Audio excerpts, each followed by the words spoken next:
Орал өңірі газетінің апталық шолуына назар аударыңыздар. Басылымның 19 наурыздағы санында дін діңгек айдарымен тілші Нұртай Текебаевтың күйзеліс аймақтарында жатағым көбейеді атты мақаласы жарық көрді. Мақалада облыстық дін істері басқармасы ұйымдастырған 2 күндік оқыту семинары жайында аз кем сөз қозғалған. Сонымен қатар саясаттанушы, шығыстанушы Расул Жұмалы мен дінтанушы, тарихшы Ернар Абзаловтың орнықты ой тұжырымдары оқырман назарына ұсынылды. 5-ші бетте журналист Бауыржан Шерімнің Сырмын Айбарын, Жаһаншам Байрағым атты аудан ақындарының наурыз айтысы туралы мақаласы жарияланды.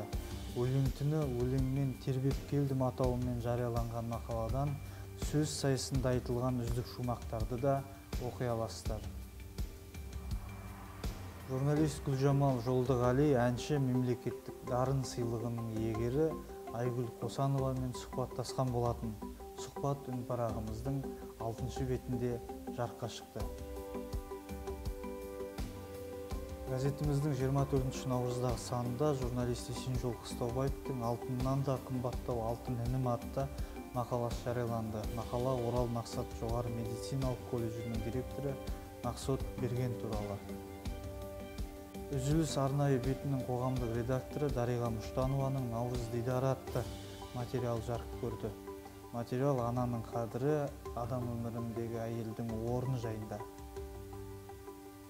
Сонымен қатар газетіміздің осы санында Бөкей Ордасы және Жаңақала аудандарының қайта құрылғанына 50 жыл толуына орай мақалалар жарияланды.